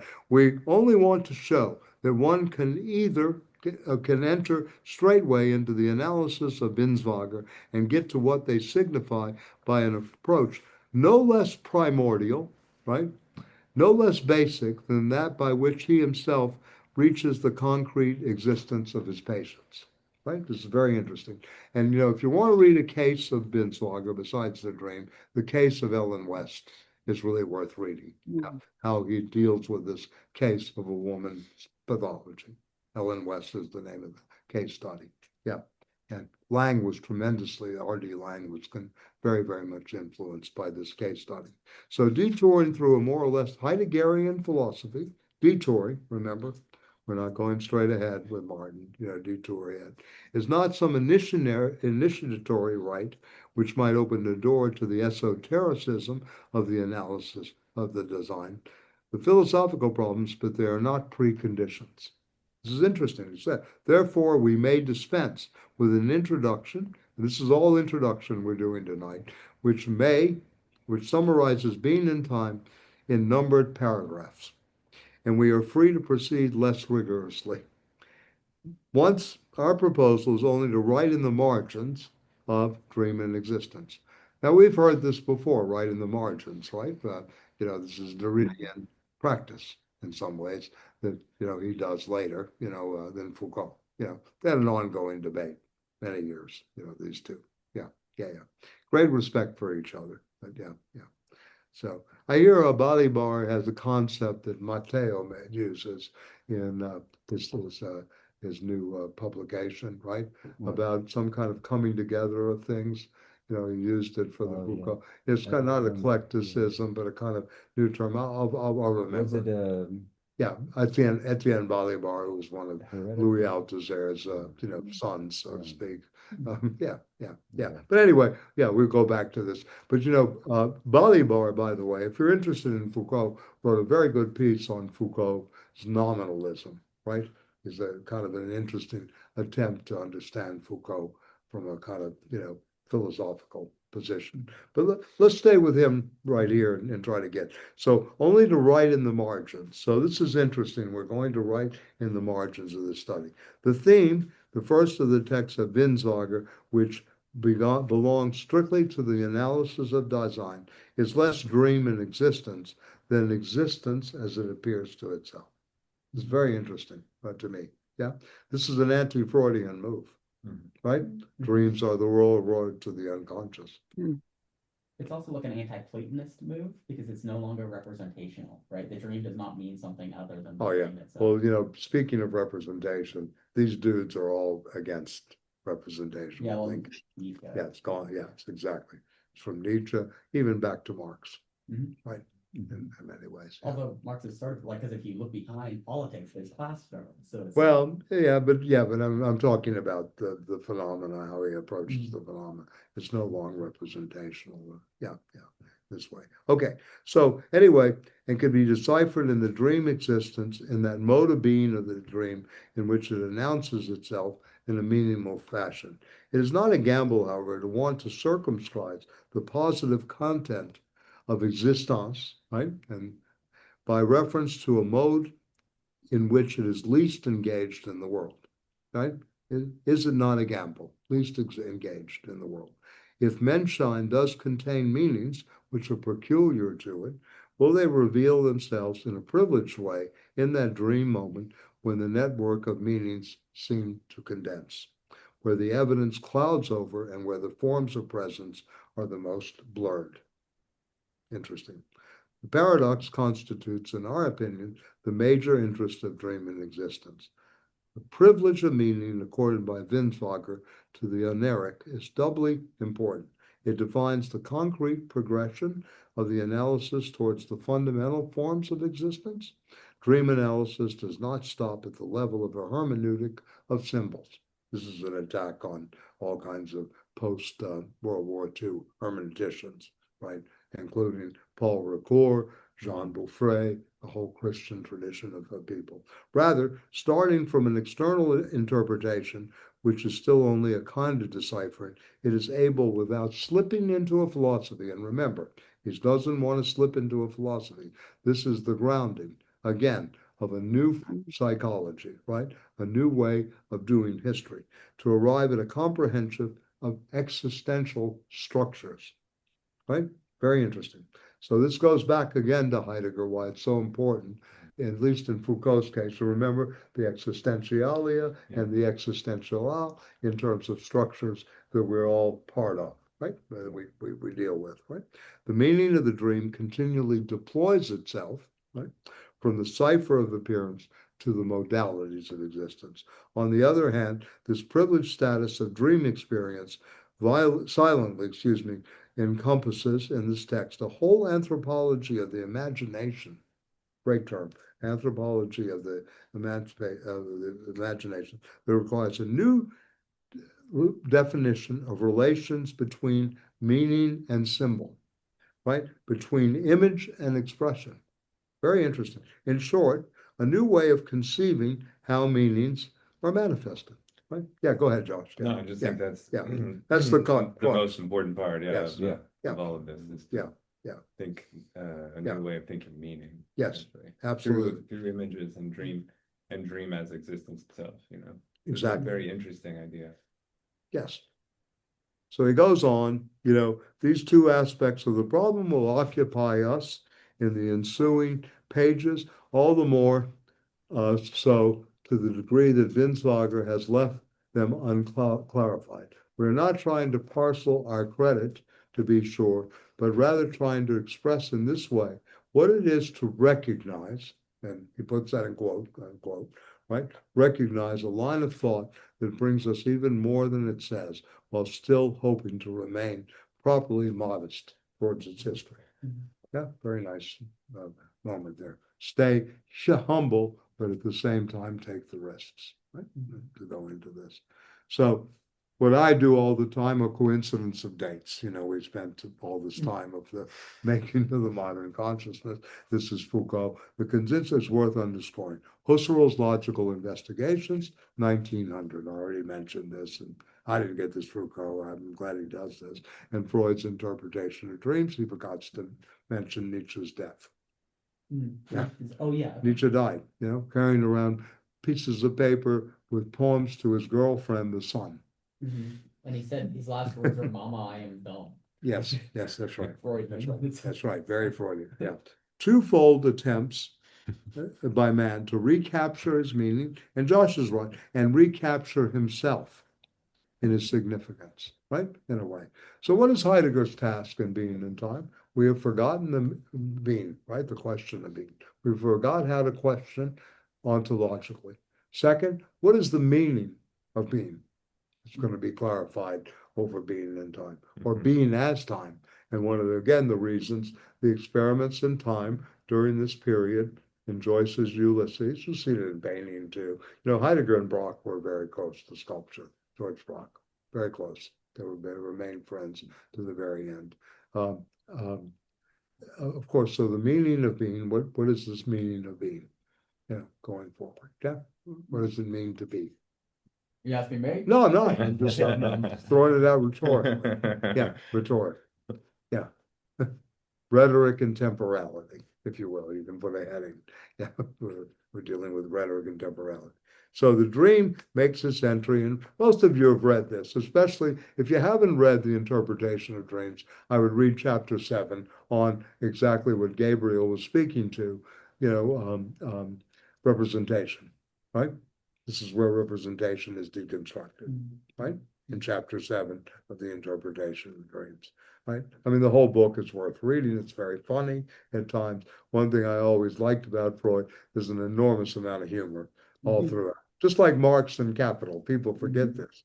Marx is a great writer of black humor, right? A great writer of black humor, right? Exactly.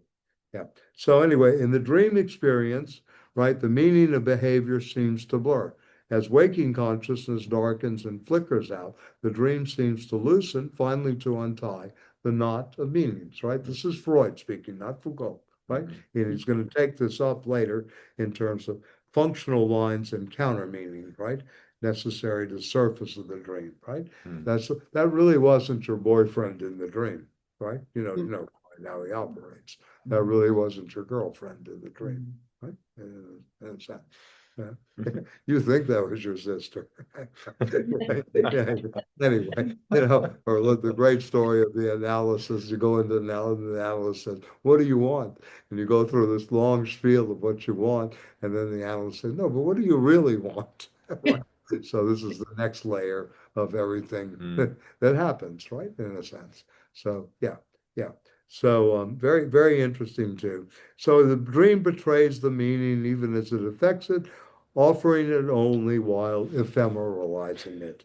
The fire that means sexual fire, so we say that there is only to point to that meaning or to attenuate the meaning, to hide it and obscure it by a new glow. There are two ways to answer this question. One is functionally, and the other is about over-determination, the dream of the status and the status of speech. No status beyond that of speech. So for Foucault, he's going to take on Freud, the telling of the dreams. Foucault's going to take on Freud, and the telling of the dream is not as important as the experience, right? And Binswanger is getting deeper into the dream as existence. Right. And by the way, existence means to stand out. When Heidegger uses existence, it means to stand out, the hyphen, outstandingness. And the same thing when Sartre, and we'll go over this later, what it may mean, existence precedes essence. Right? And he takes on a very active part of the history of philosophy, including Kant and Aristotle, in that little text he wrote to the Polish Marxists. I just wanted to Yeah, sure, no problem at all. No problem. I just was thinking, because part of the critique of representation here is that it's a critique of sexual repression, because for Freud, the dreams it censors like kind of your sexual desires. So you have these latent sexual desires, but then it manifests in a way that's different in your dream. And that is the representational aspect of the dream in Freud. And then Foucault has a problem with that as, this as a deviant, right? And so of course anything that would reify sexual repression or make this an essential aspect of how the dream theater works, Foucault is going to take issue with. Yeah, it's a very good point. And by the way, you're repeating the first volume of The History of Sexuality. Repression is only a hypothesis. Very interesting, the way he goes about this in The History of Sexuality.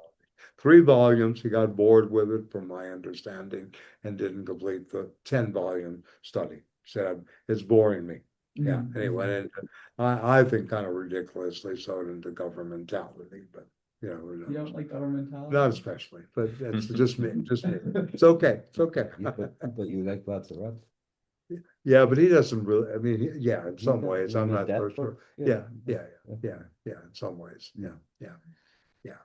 But anyway, yeah, I mean, I think it's important to remember for Foucault, Freud's genius, if you will, if I can put this in as a little side marginal comment, if you will, for Foucault, that Freud's contribution is he took madness out of the 19th century asylum and he put it on the couch.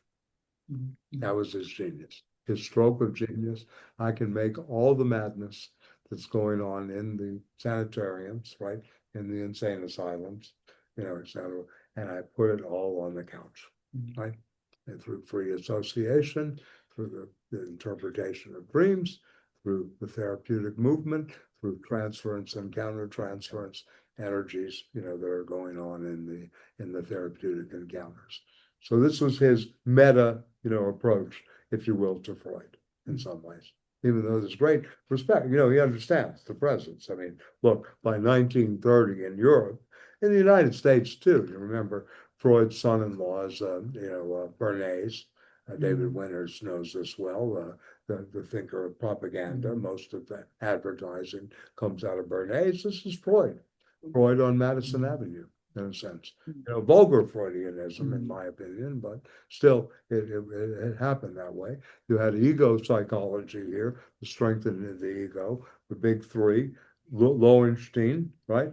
Hartmann and Ernst Kreis, you know, Heinz Hartmann and Rudolf Lowenstein, who all immigrated to the United States and started ego psychology. This was Lacan's, again, when we go there later, his antagonism. I'm giving, you know, a few historical things here, but Lacan used to say ego psychology and ego, strengthening the ego and psychoanalysis is made in USA. Yeah, psychology in a sense, right? In a way. Yeah. So very interesting here. I'll bring in, I have a letter in a book of Lacan and Foucault. Their signatures, I'll bring it in next week. Did they like interact with Lacan? Yes, they did. Dear Dr. Lacan.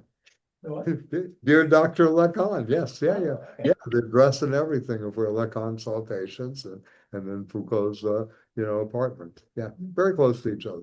To remember, on the left bank, they were all very close to each other. Althusser didn't have to walk long to go to his classrooms and his office, right? It was right there. Yeah. Very interesting, thing. Lacan had his clinic, that little hideaway office. I thought they would have beef with one another because Foucault was like anti-Freudian and was like, well, no. I mean, you have to remember there was this very deep respect among these people, post World War II. Foucault is, again, I think maybe about 15 to 20 years younger than Lacan. Yeah. So this is the work of Lacan in 55. When this is being done, when he's doing this study to publish, Lacan is on the 3rd seminar. Yeah, he's already done the ego and the therapeutic technique in Freud's thinking. Yeah. And those of you that were in New York, this was a presentation done in the late 1980s at Barnard, put together by Edward Said's ex-wife. Stuart Schneiderman went over the first 2 volumes of before he became a life coach. He gave up psychoanalysis. He's talking about a sellout. Stuart Schneiderman. Yeah. He was a well-known Lacanian analyst. So let me just go through just a little bit. I won't keep people forever tonight, even though we need as much of Fidel as we can muster right now, given the situation in Cuba. And by the way, last night I really enjoyed this, rereading Alejo Carpentier's The Kingdom of This World. You know it? It's an absolutely brilliant novel. It's really the archetype, if you will, of magic realism. Yeah. Term. What's that? I'm sorry? Coined the term. He did. He coined the term. Yes, he did. Yes. Yeah. Alejo Carpenter. I have a friend who wrote. He very good friend of Fidel, by the way, the confidant. Yeah. Castro. Fidel Castro. Yes. Yeah. Yeah. Awesome. Yeah. Good, man. Yeah. Their flotilla's going if you're that happy about it. You want to go down there and real boat lift. yes, yes, indeed. That's cool. Okay. So let me just make a couple of more remarks and then I can hear from you. And yet, it is not a matter of indifference, I'm reading Foucault again, that such and such an image embodies such and such a meaning. And you begin to see this struggle with, sign and signified, right? Struggle in semiotics, right? Image and meaning, that sexuality by water or fire, that the father has a subterranean demon or a solar force, that's Schreber, by the way, yeah. It is important that the image possesses its own dynamic powers. This is interesting, right? Again, that there is a different morphology of space when it is free, luminous space, and when the space put into play is imprisoning, dark, and stifling. The imaginary world has its own laws, its specific structures, and the image is somewhat more than the immediate fulfillment of meaning.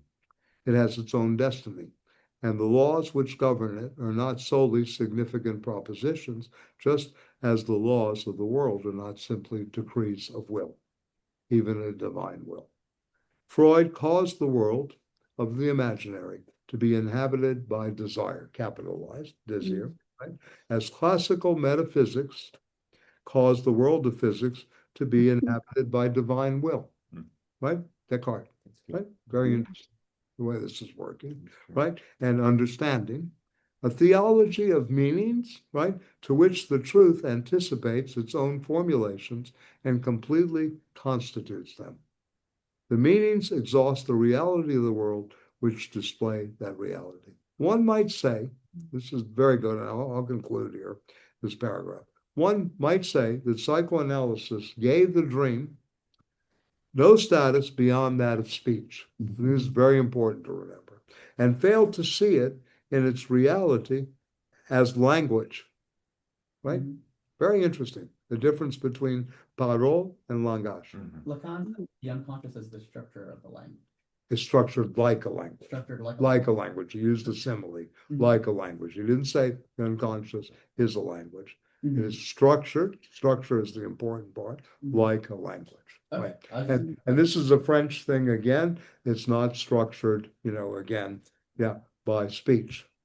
It's not the speaking subject or the speech act that is engaged. It's the language system, the language itself, in a way, right? Lacan also said, very interesting, I always like this about it, I am a poem being written. Very nice, speaking of existence. Isn't that beautiful? I'm a poem being written. Ezra Pound couldn't have said it better when he got back off the boat in Italy. Right, in a sense, right? Okay, so but that was both risky and paradoxical. If the word seems to lose itself in the meaning that it wants to bring to light, if it seems to exist only by and for the signification, the word is nevertheless possible only by way of a language that exists in rigorous syntactic rules and the solid impress of morphological shapes. Very interesting. And I'll add in the margins again here, Nietzsche once said, we have not killed God because we have not killed grammar. Right? He said, this is worth thinking about. We have not killed God because we have not yet killed grammar, right? The word to say something implies a world of expression which precedes it. This is back to Husserl and Heidegger's meditation on chapter 6 of Logical Investigations, sustains it and allows it to give body to what it means. By failing to acknowledge the structure of language, which dreams experience, like every expressive fact necessary envelops, Freudian psychoanalysis of dreams never gets a comprehensive grasp of meaning. Meaning does not appear for psychoanalysis through recognition of a linguistic structure, but must be extracted This is important too, and this is worthy of a debate, but it's very interesting here. I'll read it again. Freudian psychoanalysis of dreams never gets a comprehensive grasp of meaning. Meaning does not appear for psychoanalysis through recognition of a linguistic structure, but must be extracted, deduced, gleaned from a word taken by itself, right? And dream interpretation naturally becomes a method designed to discover the meanings of words in a language whose grammar one does not understand does not understand. It becomes a method of cross-referencing of the sort used by the archaeologists for lost languages, a method of probabilistic confirmation, as in the deciphering of secret codes, and a method of meaningful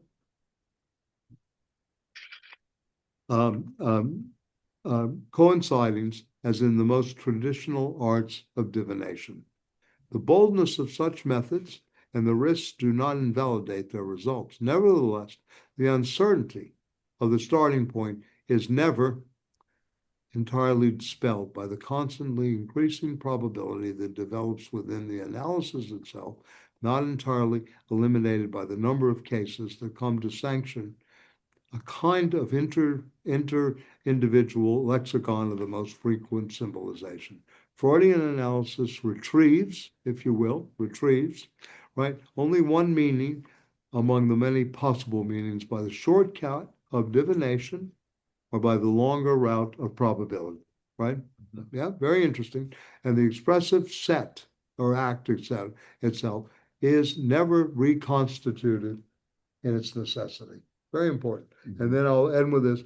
Psychoanalysis only gets to the hypothetical, thus generating one of the most fundamental paradoxes of the Freudian conception of the image. So we can stop there and pick up, and that's a very provocative sets of thinking vis-a-vis existence versus the Freudian moment of the dream, right? The different approaches to the dream, imagination, and existence in this triad. Yeah, go ahead. Just continuing with this for next time, like, or are we reading something else? No, we'll continue for next week. We're going to do, we do as much close reading as possible.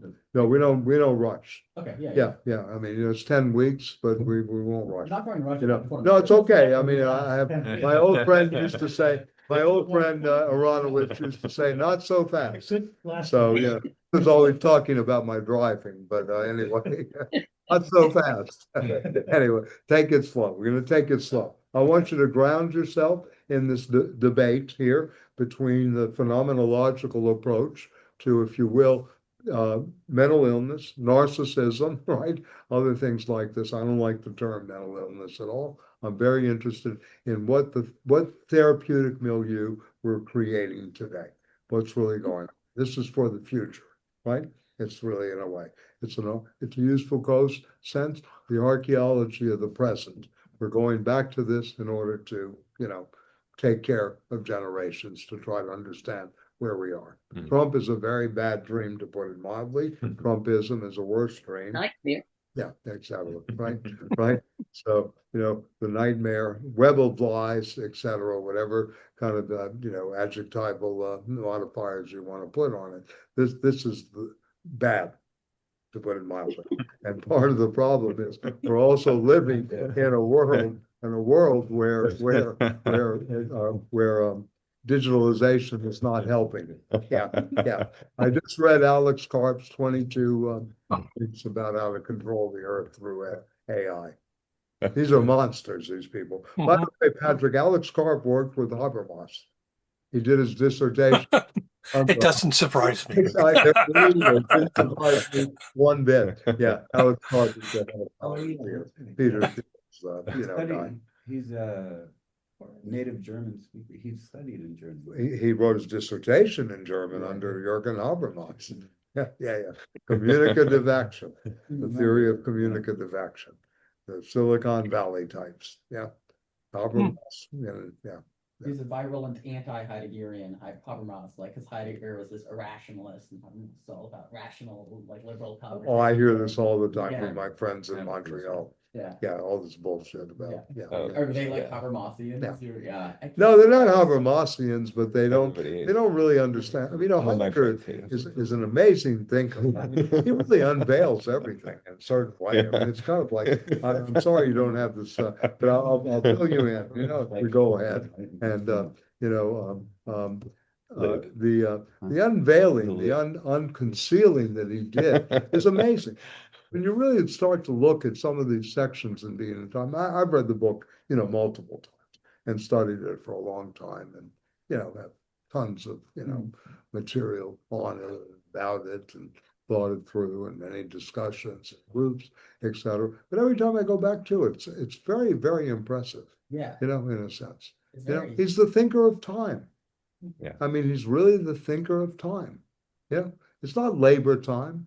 It's not time of capital only. It's the thinking of time, of ontological time here. Yeah. Negre's got this wrong. I read Negre's piece on Heidegger. I'll give it to you. It's in a kind of hidden. It's interesting. I think he's very, very unfair, Heidegger. By the way, there's a very good section next week. We can emphasize Spinoza, and I plan, to send out, I'll send out the reading as well as some commentary, in between the sessions. I really want this to be very rigorous, I hope, and enjoyable together. Yeah. In many ways. We'll get to the actual dream itself, the piece of Abby Warburg. I'll bring in more about Warburg too, an incredible, rich but the thing to think about again, and all these parallel movements going on, the Frankfurt School, right, is being formed. The Marcuse working with Heidegger in the early 30s, right, on his dissertation is happening during this period. Binswanger, Freud are having a correspondence. The psychoanalytic movement is in full force. Reich has been kicked out, and we'll talk about Wilhelm Reich. It's a very important figure. Yeah, very crucial to Marcuse, by the way, in Eros and Civilization. Yeah.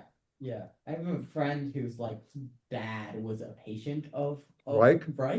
Yeah. Oh yeah, he did the body armor and all that. Yeah, like that shit. And she gave me a pamphlet of Reich's about how to use orgone therapy to survive nuclear holocausts. Hell yeah. So I got him in jail, Oh yeah, and then he died of a heart attack. Yeah, interesting stuff. Wilhelm Reich, yeah. Went to Leavenworth. I don't know. Franz Fanon said only America could destroy a mind of that quality. Yeah. That's what Fanon said about Reich. Speaking of Marx-Freud syntheses, right? Yes, another Marx attempted. And David, he got kicked out of both movements. Both, yeah. Both movements. He got kicked out of the Communist Party and the International Psychoanalysis. Okay, thank you everybody for being here. Nice to see everybody. We only went 15 minutes over time, which is good. So I'll try my best to kind of keep it tight. Thanks, Michael. Nice to see everybody. Thank you, Michael. This was a great one, Michael. Yeah. Thanks so much. Thank you. Thank you. Thank you. Yeah. Nice to see everybody as usual. Great session.